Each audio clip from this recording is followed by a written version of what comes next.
একবার ঘুমের আগে, চোখ বন্ধ করার আগে একবার মনে মনে বলবেন, আল্লাহ আজকের 24 ঘন্টায় সমস্ত নিয়ামত যা ভোগ করেছি সবগুলোর উপরে আমি আপনার প্রশংসা করছি, একবার আলহামদুলিল্লাহ। একবারই বল, একবারই বল, অল্পই শিখেন। এই জন্য দয়া করে ধীরে ধীরে আগাইতে হবে।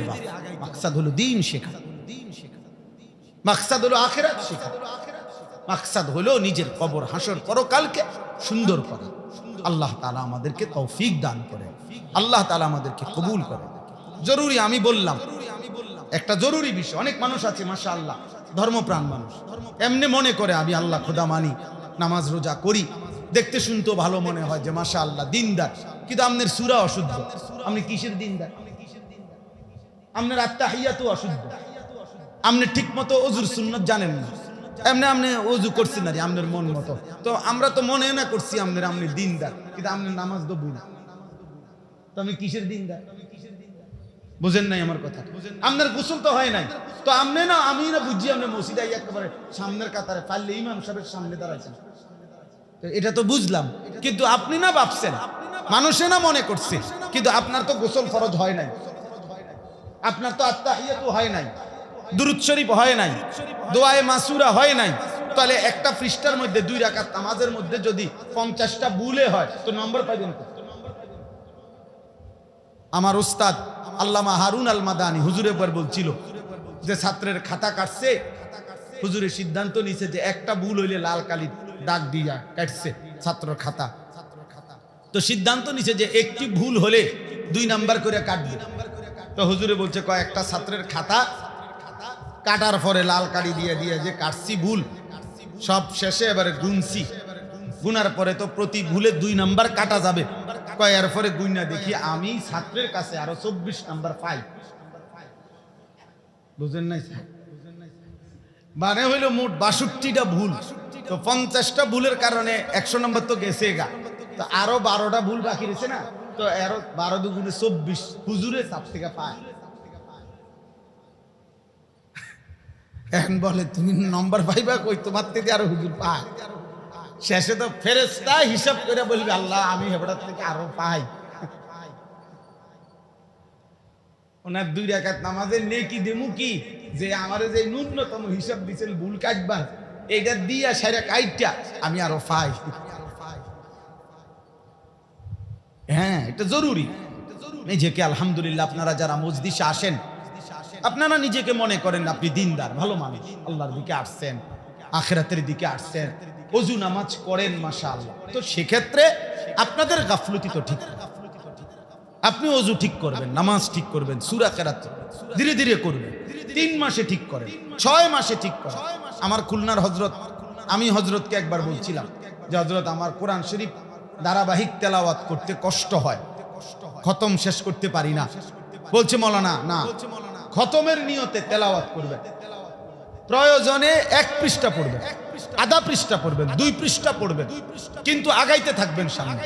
আলহামদুলিল্লাহ শায়েখের এই কথা শুনে আমল করছি, দেখা গেছে 6 মাসে হোক 4 মাসে হোক কোরআন শরীফ খতম। তাহলে অল্পই হোক, 1 পৃষ্ঠাই পড়ে, আধা পৃষ্ঠাই পড়ে, একদিন কোরআন শরীফ কি হবে? খতম হবে, দিন শেখা হবে।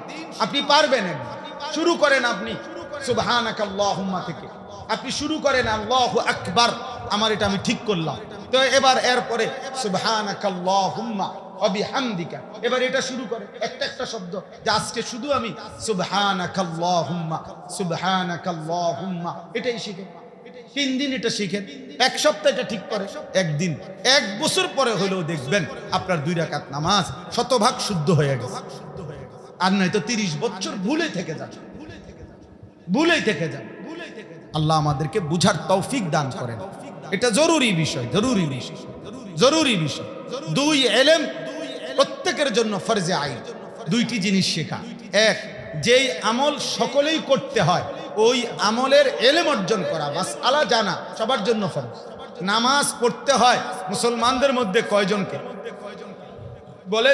তাহলে নামাজের যাবতীয় মাসআলা, নামাজের জন্য সহায়ক ওযু গোসলের মাসআলা জানা প্রত্যেকের জন্য ফরজ আইন। ফরজে আইন। রোজা রাখতে হয় মুসলমানদের মধ্যে কয়জনকে? তো রোজার মাসআলা জানা সকলের জন্য ফরজে আইন, ফরজ সকলের। যেই আমল সকলেই করতে হয়, ওই আমলের এলেম অর্জন করা সবার জন্য ফরজে আইন। হযরত মাওলানা আব্দুল মালিক সাহেব, আমাদের বর্তমান খতিব সাহেব হুজুর এটা বলছেন। 2 নম্বর হলো উপার্জনের ক্ষেত্রে, জীবন চলার ক্ষেত্রে, জীবন চলার ক্ষেত্রে আমরা যখন যেই অবস্থার মুখোমুখি হই, যেমন আপনি ব্যবসা করবেন, উনি চাকরি করবে, উনি কৃষি কাজ করবে, যে যেই অবস্থার মুখোমুখি হয় উপার্জন কিংবা জীবন চলার পথে, ওই বিষয় সম্পর্কিত প্রয়োজন পরিমাণ মাসআলা জানা তার জন্য ফরজে আইন। বুঝেন নাই আমার কথাটা? আমার দেলোয়ার ভাই মুদি দোকানদার, তাহলে মুদি ব্যবসায়ী, আপনার জন্য মুদি দোকানের মাসআলা, এখানে আমার হালাল হারাম কি এটা জানা আমার জন্য কি ফরজে আইন। ফরজে আইন। আপনি অন্যগুলো না জানলেন, অন্যের মাসআলা অন্য জেনে নিবে, আপনারটা আপনি কি করে নিবেন? আপনি এখন মেয়ে বিয়ে দিবেন, আপনার জন্য আপনার মেয়ে বিয়ে সম্পর্কিত শরীয়তের মাসআলা জানা ফরজে আইন। আপনি এখন ছেলে বিয়ে করাবেন, আপনার জন্য ছেলে সম্পর্কিত, ছেলে বিয়ে সম্পর্কিত মাসআলা জানা আপনার জন্য ফরজে আইন, এটা জরুরি। আপনি সফর করবেন, তো আপনার জন্য এই সফর সম্পর্কিত শরীয়তের বিষয় কি এটা জেনে নেওয়া জরুরি। হালাল হারাম, জায়েজ না জায়েজ, কমপক্ষে মোটা দাগে যেটা আমার আখিরাত বরবাদ করবে, যেটা আমার জাহান্নামে নিয়ে যাবে, ওর থেকে তো কমপক্ষে বেঁচে থাকা চাই। মুস্তাহাব না পারলেন, নফলটা না পারলেন, কিন্তু ফরজ যেটা, ওয়াজিব যেটা, সুন্নাতে মুআক্কাদা যেটা, এটা কি দরকার না? তাহলে এটা কখন শিখবেন? এক কথা, সব কথার এমসিকিউ, মানে এক উত্তর দিয়ে দিছে টিক মার্কের মতো। হুজুর আমরা তো জেনারেল মানুষ, তো বুঝেন তো, আমরা কে এত কিছু জানি পারি, একটা শুদ্ধ কথা কইয়া সেরা দিছে। আখিরাত বুঝি শুদ্ধ কথা চলবে? ফেরেশতা আমনে এই শুদ্ধ কথা বলি, শুদ্ধ ফিটা দিব ফেরেশতা, ফেরেশতাও শুদ্ধ মারি দিব। এই সমস্ত মস্কারি করলে হবে? দিন শিখতে হবে, প্রয়োজন পরিমাণ দিন শেখা ফরজে আইন। আল্লাহ তাআলা আমাদেরকে তৌফিক দান করেন, আল্লাহ আমাদেরকে কবুল করে নেন। এই আয়াতের মধ্যে সংক্ষেপে, আর এটা শুধু তরজমা শুনাই, মূলত আমাদের নবী সাল্লাল্লাহু আলাইহি ওয়াসাল্লামকে মক্কার কাফেররা, কুরাইশরা নবীজি সাল্লাল্লাহু আলাইহি সাল্লামকে প্রতিনিয়ত বিরোধিতা করার জন্য নবীজিকে অনেক গালি দিত, নাউজুবিল্লাহ। কখনো নবীজিকে বলতো পাগল, কখনো বলতো জাদুকর, কখনো বলতো গণক। এর মধ্যে একটা হলো এই নবীজিকে পাগল বলতো। এই আয়াতে আল্লাহ তাআলা আমাদের প্রিয় নবী সাল্লাল্লাহু আলাইহি সাল্লামকে আল্লাহ তাআলা সান্ত্বনা দিয়ে 2টা কসম করে আল্লাহ বলছে, বন্ধু, যেই কলম দিয়ে আমি আল্লাহ তাকদীর লেখাইছি গোটা সৃষ্টি জগতের, ওই কলমের কসম, এবং ওই কলম দ্বারা আমি তাকদীরে যত কথা লিখছি, এই সৃষ্টি জগতের যত ফায়সালা লিখেছি, সমস্ত ফায়সালার কসম, সমস্ত তাকদীরের সব কথার কসম। মা আনতা বিনিআমাতি রাব্বিকা বিমাজনুন, আপনি বন্ধু 24 ঘন্টা আমার নিয়ামত আপনার উপরে বর্ষিত হয়, এমন 24 ঘন্টা যে বন্ধুরে আমি আল্লাহ নিয়ামত বর্ষণ করি, এমন বন্ধু আপনি পাগল নন। এমন মায়ার বন্ধু পাগল হইতে পারেন? আপনি আমার এমন ভালোবাসার বন্ধু, আপনি পাগল হবেন কেন? তো যেন আল্লাহ নবী বলতেছেন, আল্লাহ তো ওরা যে বলে আমারে পাগল, তা আল্লাহ বলছে কোনো অসুবিধা নাই, ঘাবড়াবেন না, আপনি হতাশ হবেন না, আপনি মন খারাপ করবেন না। আপনার দাওয়াত, আপনার তাবলীগ, আপনার তালিম, আপনার তাজকিয়া, আপনার জিহাদ, আপনার মেহনত আপনি করতে থাকেন, বলতে থাকেন, দিন প্রচার করতে থাকেন। আর আমি আল্লাহ ওয়াদা দিলাম, প্রতিটা গালি, প্রতিটা মন্দ কথা, প্রতিটা জুলুম, প্রতিটা নির্যাতন, প্রতিটা হুমকির জবাবে ওয়া ইন্না লাকা লাআজরান গায়রা মামনুন, আল্লাহ বলছে আমি আপনাকে হিসাব ছাড়া অফুরন্ত পুরস্কার, নেকি দিতেই থাকবো, দিতেই থাকবো, দিতেই থাকবো। ওরা গালি দেবে, আপনার মর্যাদা বাড়বে, ওরা গালি দেবে, আপনার সম্মান বাড়বে, বাড়বে, বাড়বে। ওরা বলবে যতবার, ইজ্জত বাড়বে ততবার, সম্মান বাড়বে তত, আমি আপনার মর্যাদা বুলন্দ করব। ওয়ারাফা'না লাকা যিকরা, আল্লাহ বলছে বন্ধু আপনার মর্যাদা, সম্মান, আলোচনা, ইজ্জত, আজমত আমি সব কিছুর ঊর্ধ্বে তুলে দিলাম, সব কিছুর। গোটা পৃথিবীও যদি আপনার প্রশংসা না করে কোনো অসুবিধা নাই। আমি একা আপনি বন্ধুর জন্য যা বলছি, আমি যা সম্মান আপনারে দিছি আপনার সম্মানের জন্য তাই যথেষ্ট। গোটা সৃষ্টি যদি আমি আল্লাহর প্রশংসা না করে তাইলেও বন্ধু সারবে, লাগবে না। আপনি একা আমার প্রশংসায় যা বলছেন তাই যথেষ্ট। মোহাম্মদ হামেদে হামদে খুদা বাস, খুদা মদহে আফরি মুস্তাফা বাস। আল্লাহর প্রশংসায় মোহাম্মদ একাই যথেষ্ট, মোহাম্মদের প্রশংসায় আল্লাহ একাই যথেষ্ট। মোহাম্মদ আস্তুমি খাহাম খুদারা, খুদায়া আস্তু হুব্বে মুস্তাফা। একাই যথেষ্ট। বন্ধুর প্রশংসায় আল্লাহই যথেষ্ট, আল্লাহর প্রশংসায় বন্ধুই কি। এরপরে আল্লাহ বলেন ওয়া ইন্নাকা লাআলা খুলুকিন আযীম। এটা হলো এই কথাটাই শেষ। আল্লাহ তাআলা বলছেন বন্ধু ওয়া ইন্নাকা লাআলা খুলুকিন আযীম, আমি বন্ধু ওয়াদা দিলাম আমি আপনার ব্যাপারে গোটা পৃথিবীবাসীকে কিয়ামত পর্যন্তের জন্য আমি আল্লাহ একটা চ্যালেঞ্জ করলাম।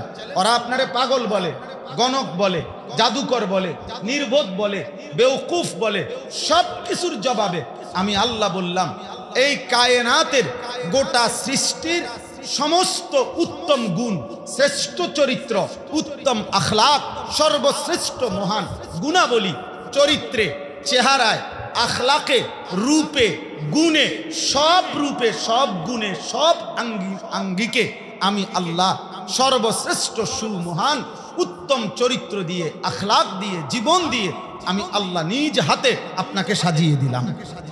এবার আমি চ্যালেঞ্জ করলাম গোটা পৃথিবীবাসীর কাছে, গোটা পৃথিবীর কাছে বললাম যে তোমরা যে কেউ আমার বন্ধুর 63 বছরের প্রতি সেকেন্ড আমি আল্লাহ সাজিয়ে দিয়েছি। কোন পাও দিয়ে বন্ধু বাথরুমে ঢুকবে আমি ঠিক করে দিয়েছি, কোন পাও দিয়ে বের হবে আমি ঠিক করে দিয়েছি। বন্ধু আমার ঘুমাবে কেমনে, দাঁড়াবে কেমনে, হাঁটবে কেমনে, হাসবে কেমনে, চেহারা সাজাবে কেমনে, চুল আশ্রাবে কেমনে, লেবাস, পোশাক, আচরণ, উচ্চারণ, কথা, বার্তা সব কিছু আমি সাজিয়ে দিয়েছি।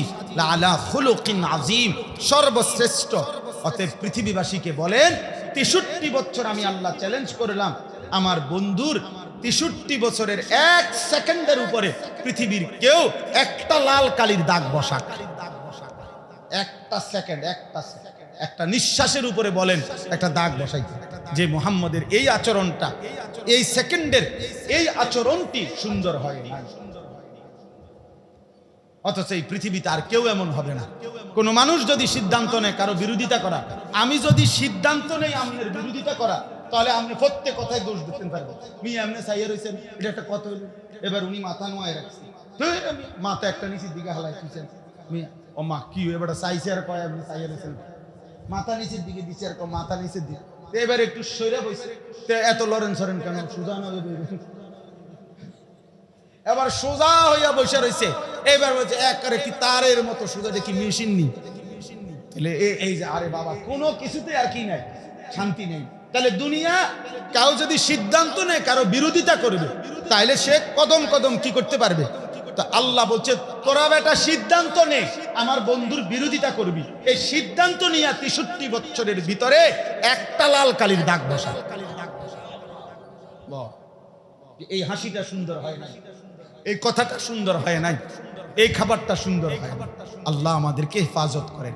রাসূলুল্লাহ সাল্লাল্লাহু আলাইহি ওয়াসাল্লামের আখলাকের গুণে আমাদেরকে আল্লাহ তাআলা সুন্নাতের গুণে গড়ে উঠবার তৌফিক দান করেন।